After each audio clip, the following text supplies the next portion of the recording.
Israel versus Palestine. Israel के 600 लोगों की मौत हुई है। So many Israeli casualties from the massacre at that music festival. ये न्यूज आजकल आप हर जगह पर देख रहे होंगे, लेकिन अभी तक ये नहीं क्लियर हुआ कि आखिरकार ये वॉर हो क्यों रहा है। और आपको एक चीज बता दूं कि ये वॉर अभी स्टार्ट नहीं हुआ, ये वॉर काफी साल पहले ही स्टार्ट हो चुका था। सिर्फ एक जमीन के टुकड़े के लिए ये वॉर चल रहा है। तो आज इस वीडियो में मैं आपको बताने वाली हूँ कि आखिरकार ये वॉर चल क्यों रहा है और इसके पीछे रीजन क्या है। आपको स्क्रीन पर ना एक मैप दिख रहा होगा जो कि इजराइल का मैप है और इसी में ही आता है पैलेस्टीन। और पैलेस्टीन और इजराइल के बीच में आपको एक येलो पार्ट दिख रहा होगा, एक स्टार पार्ट दिख रहा होगा, वो है जेरूसलम। और वही जेरूसलम जो है ना एक बहुत बड़ा मुद्दा है, बहुत बड़ा रीजन है इस कॉन्फ्लिक्ट का। तो आइए समझते हैं कि इसकी स्टार्टिंग कहां से हुई थी और क्यों ये इतना बड़ा रीजन बन गया कॉन्फ्लिक्ट का।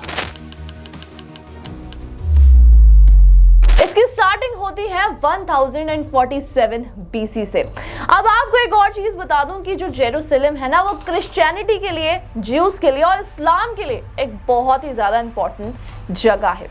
और ये एक ऐसी प्लेस है जो वर्ल्ड की सेकंड नंबर पर आती है इंपॉर्टेंस में और होली प्लेसेस में। तो अब मैं आपको बताती हूँ कि इसकी शुरुआत हुई कहां से।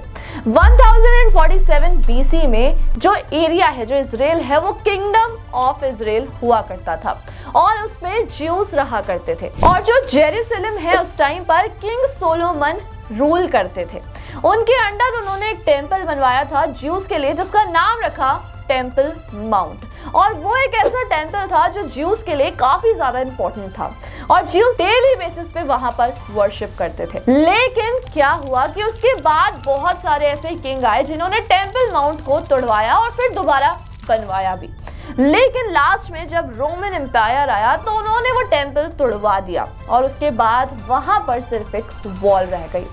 लेकिन उसके बाद कुछ ऐसा हुआ कि जब रोमन एम्पायर रूल करते टाइम ही ज्यूज वहां से भागने लगे थे और जो ज्यूज बच भी गए थे उन्हीं में से एक फैमिली में बर्थ होता है जीसस क्राइस्ट का। अब जैसे आपको पता होगा कि जो गौतम बुद्ध थे वो हिंदू थे, लेकिन उन्होंने हिंदुइज्म से हटकर बुद्धिज्म की टीचिंग दी थी। वैसे ही जीसस क्राइस्ट ने, वो भी एक ज्यूज थे, लेकिन ज्यूज से हटकर उन्होंने क्रिश्चियन कम्युनिटी बनाई और क्रिश्चियनिटी की टीचिंग दी, जिसको लेकर ज्यूज काफी ज्यादा नाराज हो गए। और ये चीजें इतनी ज्यादा बढ़ती गईं कि उन्होंने जेरूसलम में क्रॉस के ऊपर जीसस क्राइस्ट को मार दिया था। उसके बाद से ज्यूज को लेकर काफी ज्यादा हेट फैलने लगा। और जैसे मैंने आपको बताया कि उस टाइम पर वहां पर रोमन एम्पायर था और रोमन एम्पायर में जो किंग रूल कर रहे थे उनकी भी डेथ हो जाती है। उसके बाद उनके बेटे आते हैं रूल में और वो क्रिश्चियनिटी को काफी ज्यादा पसंद करने लगते हैं और वो भी क्रिश्चियनिटी को अपना लेते हैं। लेकिन जैसे कि मैंने आपको बताया कि वहां पर ज्यूज के लिए हेट फैलने लगा था क्योंकि उन्होंने जीसस क्राइस्ट को मारा था। तो इसी वजह से वहां पर यानी कि किंगडम ऑफ इजराइल में ज्यूज को मारा जा रहा था, टॉर्चर किया जा रहा था। इसकी वजह से सारे ज्यूज वहां से भाग निकले, ज्यादातर ज्यूज यूरोप साइड चले गए। अब वहां पर 638 AD में रोमन एम्पायर को हरा के आती है अरब आर्मी ऑफ उमर और उन्होंने उस प्लेस को उन्होंने नाम दिया हरम अल शरीफ। ऐसा क्यों हुआ वो मैं अब आपको समझाती हूँ। जब वहां पर अरब आर्मीज आए थे तो उन्होंने उसी प्लेस पर वर्शिप किया था और वहां पर एक रॉक रखा था, उससे वो रॉक पे पैर रखकर ना जन्नत की तरफ चले गए थे। तो जहां पर टेंपल माउंट था वहां तो उन्होंने बनवाया डोम ऑफ द रॉक और साइड में अल-अक्सा मस्जिद बना दी गई। अब यहाँ पर ये कॉन्फ्लिक्ट तब से चला आ रहा है कि कौन उस लैंड को वर्शिप करेगा। अब ज्यूज को उस वॉल से अंदर आना तो मना नहीं है, वो वॉल पे ही वर्शिप कर सकते हैं। अब जब 1914 में वर्ल्ड वॉर हुआ तो तब से ही सारे ज्यूज अपनी कंट्री में, अपनी जगह पर वापस आना चाहते थे। लेकिन जिस तरीके से उनके लिए हेट फैल रहा था जीसस क्राइस्ट को लेकर तो वो नहीं आ पा रहे थे। लेकिन जब 1914 में वर्ल्ड वॉर 1 हुआ तो उनको काफी ज्यादा प्रॉफिट हुआ। अब वो कैसे हुआ? ब्रिटेन और जर्मनी आमने सामने थे। जर्मनी को तो सपोर्ट मिल ही रहा था, लेकिन ब्रिटेन चाहता था कि उनके सपोर्ट में भी कोई खड़ा हो।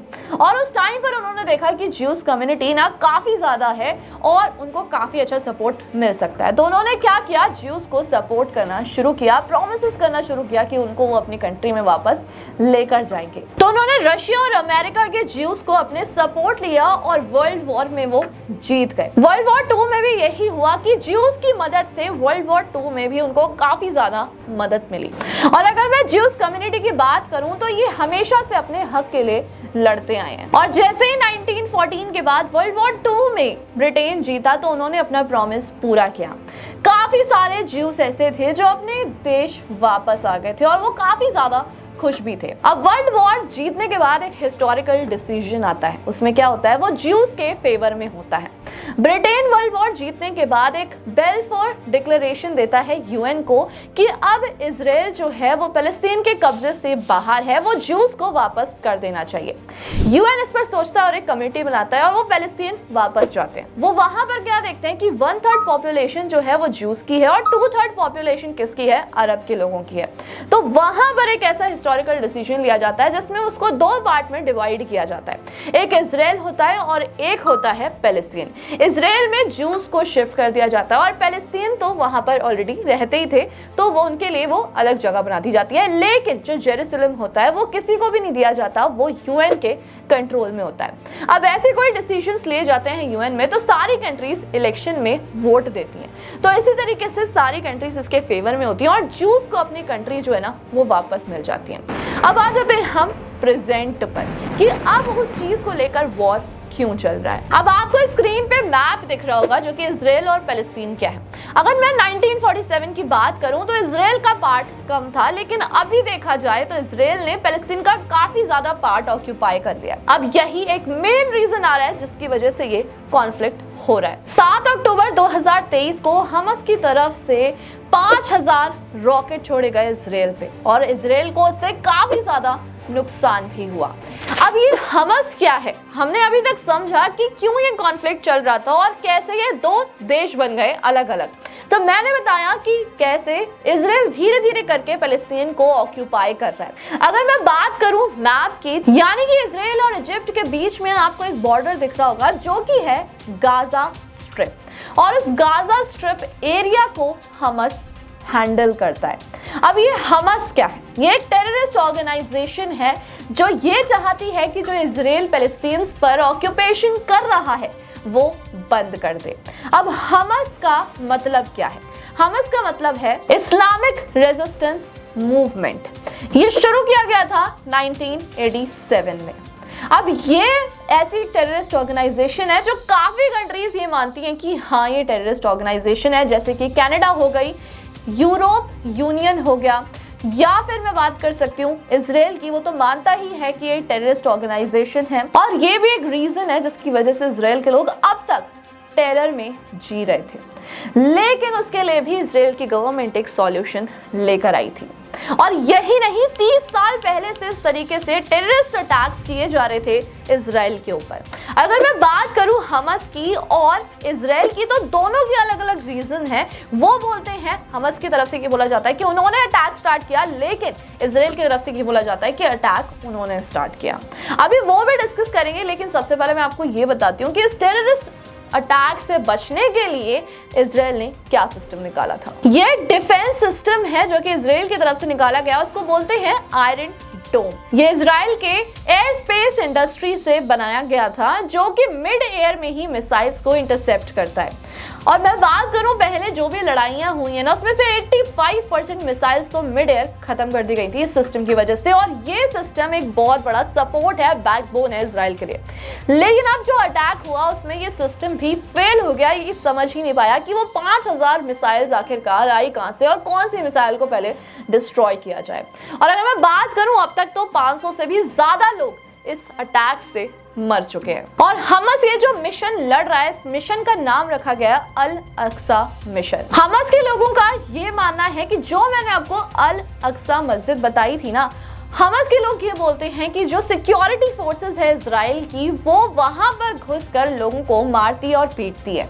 लेकिन अगर मैं इजराइल की बात करूं तो वहां के लोगों का ये कहना है कि सिक्योरिटी फोर्सेस हमारी वहां पर क्यों जाएगी, हमें पॉइंट किया गया, मारा गया, तभी तो हम वहां गए। उनका कहना ये है कि वहां के लोग पहले पत्थर मारते हैं सिक्योरिटी फोर्सेस को और उसके बाद वो मस्जिद में जाकर छुप जाते हैं, जिसकी वजह से एक पॉइंट पर आकर हार कर उनको मस्जिद के अंदर जाना पड़ा और उनको मारना पीटना पड़ा।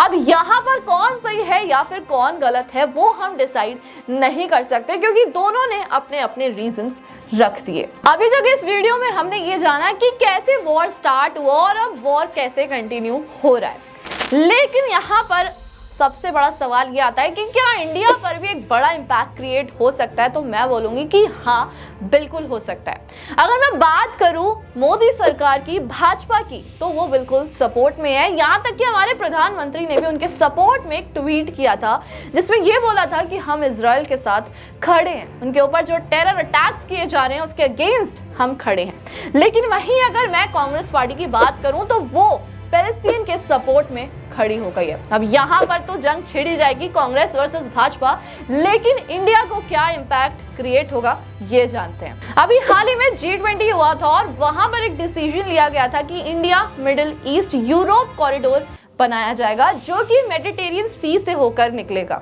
अगर ये वॉर कंटिन्यू रहता है तो वो कॉरिडोर बनना भी रद्द हो सकता है। अब यहाँ पर अगर मैं ये बोलूं कि कॉरिडोर बन भी जाता है तो बड़ी बड़ी कंट्रीज अब इसमें इन्वेस्ट नहीं करना चाहेंगी, और दूसरी बात, कॉरिडोर बन भी गया तो ट्रेड करना काफी ज्यादा रिस्की हो जाएगा। तो जो बहुत बड़ा प्रोजेक्ट अब होने वाला था वो बहुत रिस्क में आ सकता है इंडिया के लिए। और साथ में इंडिया के काफी सारे लोग भी हैं जो वहां पर फंसे हुए हैं, जो काम करने जाते हैं या फिर पढ़ने जाते हैं, तो वो भी मैं एक पॉइंट बोल सकती हूँ कि इंडिया को थोड़ा नुकसान हो सकता है। अब ये तो हो गया इंडिया के बारे में, लेकिन सऊदी अरेबिया को यहाँ पर सबसे बड़ा नुकसान होने वाला है। क्यों? क्योंकि अगर मैं हिस्ट्री की बात करूं तो सऊदी अरेबिया हमेशा से पैलेस्टीन को सपोर्ट करता आ रहा था, लेकिन अब उनके रिश्ते जो है ना इजराइल के साथ भी अच्छे हो रहे थे। लेकिन अब जब वॉर हो गया तो सऊदी अरेबिया के लिए सबसे बड़ा सवाल ये खड़ा हो जाएगा कि आखिरकार वो सपोर्ट किसको करेंगे। तो आज इस वीडियो में मैंने आपको बताया कि कहां से वॉर स्टार्ट हुआ और कैसे चलता आ रहा है एक जमीन के लिए, साथ में कौन सही है या फिर कौन गलत है। सबने अपने अपने रीजन दिए। पैलेस्टीन का कुछ और कहना है और इजराइल के लोगों का कुछ और कहना है। अगर मैं अपना पॉइंट ऑफ व्यू दूं तो हाँ, पहले टेरर अटैक हमास की तरफ से स्टार्ट किया गया था, रॉकेट्स और मिसाइल्स वहां से छोड़े गए। मुझे अपना point of view comment box में जरूर बता देना, और ऐसे इंटरेस्टिंग वीडियोस के लिए हमारे चैनल को सब्सक्राइब करना और बेल आइकन को प्रेस करना बिल्कुल मत भूलना। Thank you so much.